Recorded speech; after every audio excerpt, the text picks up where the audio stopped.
maestro Restrepo finalice su intervención, tendremos un espacio para preguntas. Gracias por su asistencia y bienvenidos.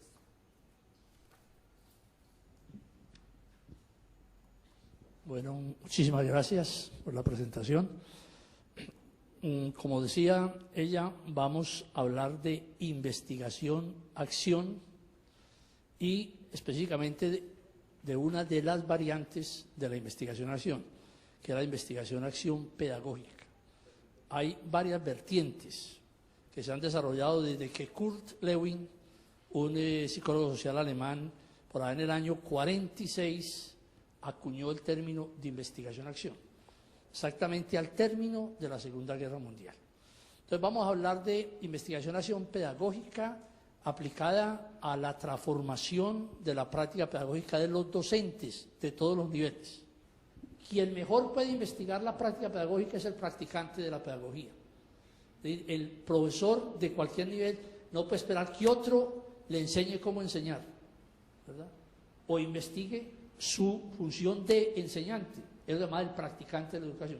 Es el mismo practicante, o sea, el maestro en cualquier nivel, de preescolar al posgrado, el que puede investigar cómo es la mejor manera de enseñar y cómo puede ir cambiando y reformando su práctica. Eso es muy claro en las obras de Stenhouse. La investigación se inserta en la investigación formativa y en la transformación de la práctica pedagógica. Es para transformar la práctica. Veamos los planos de la investigación del docente. A ver. Primero, el docente debe utilizar la investigación para construir saber pedagógico. Ese es un primer objetivo, ¿cierto? Primer plano. Porque es importante la investigación para el docente. Segundo, para consumir investigación de saberes. El docente, como vimos ahora, comúnmente no puede investigar saberes. Generalmente. A no ser que lo descarguen, le den su equipo y todo eso. Pero entonces sí puede leer resultados de investigación en las revistas científicas, física, química, biología, lingüística, sociales, sociología, psicología, antropología, lo que quieran, ¿cierto? ¿Qué están investigando los grandes investigadores y cómo yo puedo introducir eso en mi currículum, en mi curso, para no quedarme atrasado en ya cosas que ya no sirven? Entonces lo que llamamos el investigador consume saberes últimos investigados. Otro plano es acompañar la investigación de aula de los estudiantes. Si el profesor no conoce la investigación y las metodologías distintas que hay, no puede acompañar a los estudiantes para que aprendan a investigar.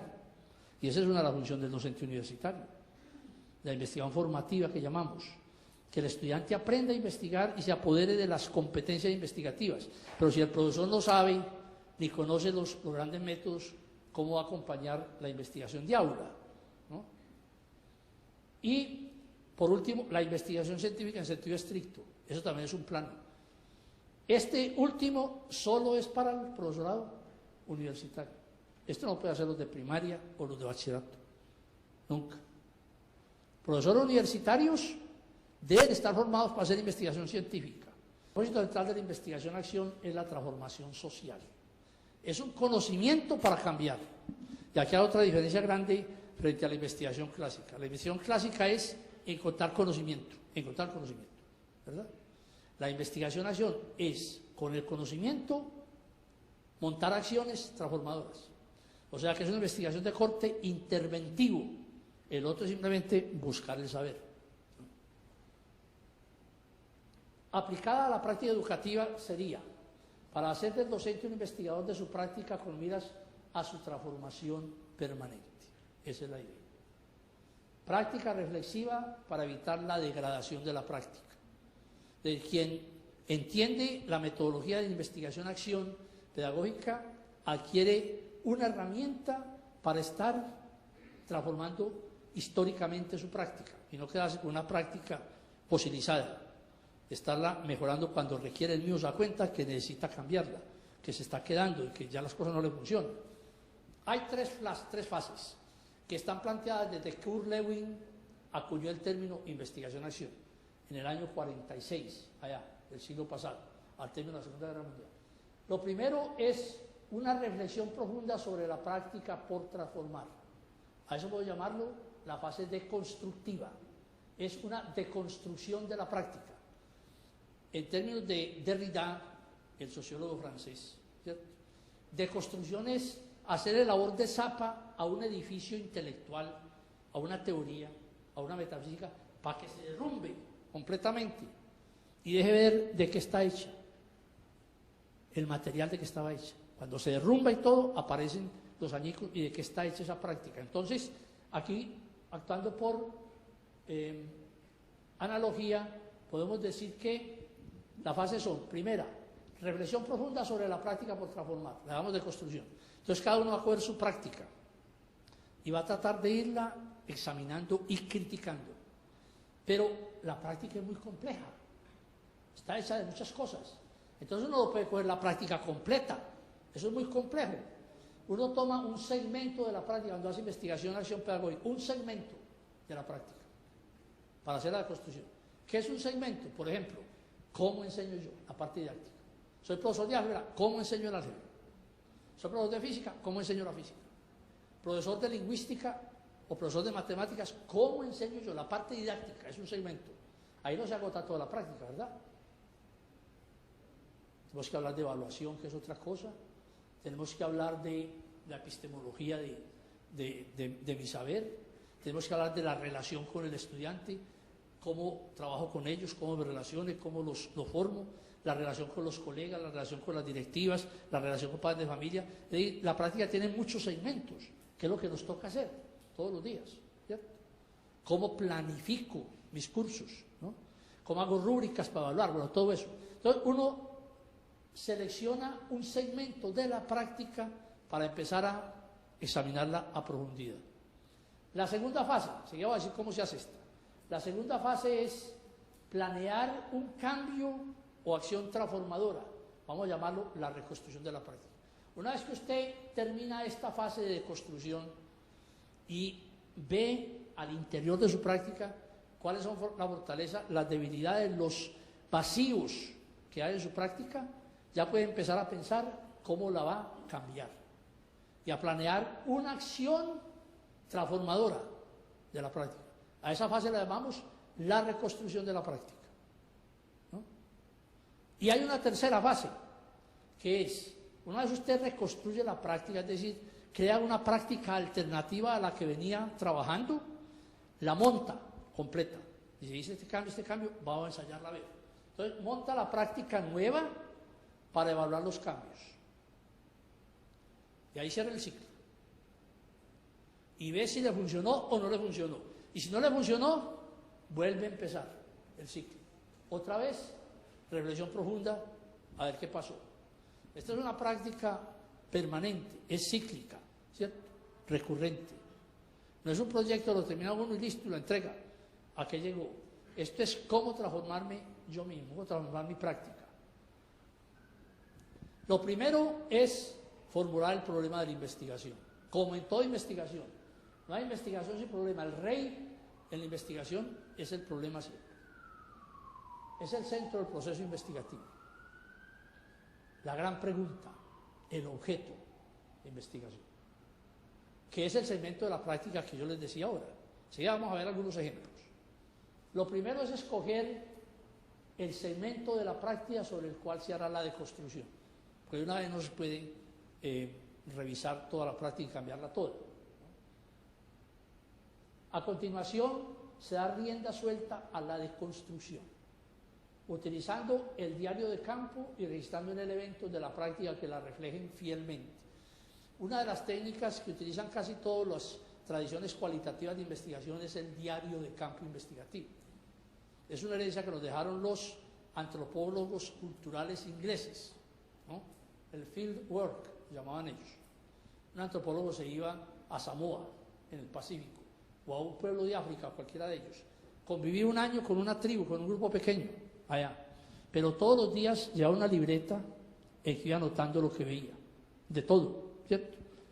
Las costumbres, la alimentación, la música, la literatura, la religión, el casamiento, todo, absolutamente todo.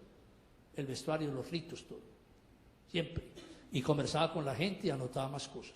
Después de ese tiempo, de haber tenido muchos datos registrando eventos de la práctica que la reflejen fielmente. ¿Por qué tiene que ser mucho?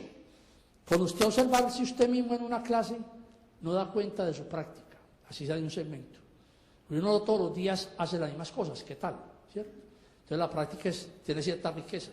Entonces usted necesita observarse por lo menos 12 clases y no seguidas, tampoco. 12 clases, observarlas completamente y registrarlas. Después de que usted termina su clase, se va en la casa por la noche como sea, se sienta y escribe su diario de campo. A ver, ¿qué fue lo que yo hice?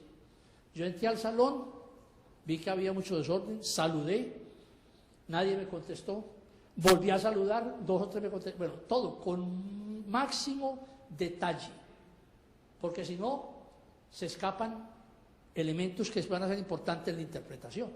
Entonces usted tiene que reconstruir su práctica en el diario de campo con el máximo detalle posible, ¿no? A ver, ¿qué pasó? Bueno, entonces, digo, el diario de campo es la técnica principal aquí, como es en la mayoría de las tradiciones cualitativas. ¿Qué es un buen diario de campo?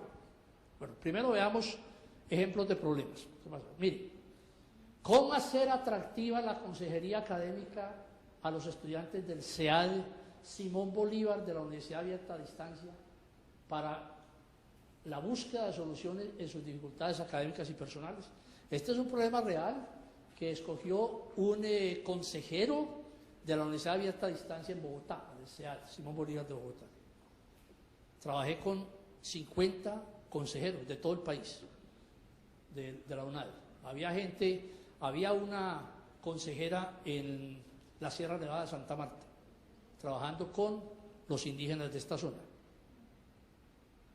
Augusta Emperatriz se llamaba ella. Augusta Emperatriz. Y de tendencia indígena y era consejera de la UNAD, ¿cierto? Este es el problema de uno de ellos, ¿cierto? De un consejero. Escogió la consejería académica. Puede haber escogido la enseñanza de un saber determinado. Este es el segmento que ella escogió para trabajar su práctica. Veamos otro. ¿Qué estrategias puedo ensayar para lograr aprendizaje significativo en mecánica elemental? Un profesor de la Universidad Bolivariana de Ciencias Básicas. Este es el problema que planteó. Entonces, tal como ellos los escriben, ¿cierto? Esto se somete durante el curso de investigación-acción que se hace colectivamente para mirar y hacer autocrítica. Se va refinando los problemas, obviamente. Otro, ¿cómo puedo a través de mi práctica pedagógica cultivar el espíritu científico en los niños? Este es de una profesora de preescolar, de jardín. ¿Cómo puedo, a través de mi práctica pedagógica, cultivar el espíritu científico en los niños? Es bellísimo este trabajo. Esta profesora cuenta las preguntas que le hacían los niños. Profe, ¿por qué no se caen las nubes? Una niñita de 3 años. Eso no es fácil de explicarle, de manera que ella lo entienda, ¿cierto? Uno va a meterle ciencia, eso no puede, a un niño de 3 años. ¿Cómo le explica una profesora a un niño que no se caen las nubes, que porque no se caen? Y que caminan y se mueven, pero no se caen. Todo lo que esté en el aire tiende a caerse. Así de primeras, pues, ¿no? Entonces, tiene que salir mucha cabeza la profesora a ver cómo se idea estrategias para explicar estas cosas científicas a los niños, pero de una manera que se entienda. Otro, ¿qué he hecho para que los estudiantes lleguen a la comprensión e interpretación de los fenómenos, procesos y problemáticas sociales? ¿Y qué debo hacer para que el proceso de enseñanza sea eficaz y motive al estudiante para que interprete su entorno y sea partícipe de él? Un poquito complejo, ¿cierto?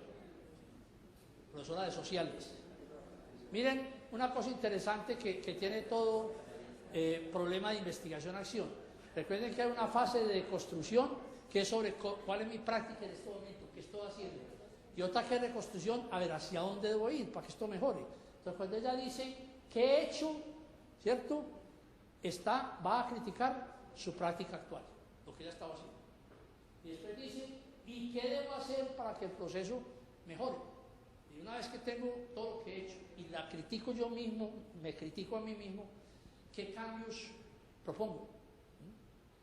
Y cuando hablo de qué cambios propongo, el investigador ahí tiene que buscar en la pedagogía vigente, moderna, cómo se puede enseñarse, o en la enseñanza de las ciencias, que es otra vertiente de la didáctica. Otro.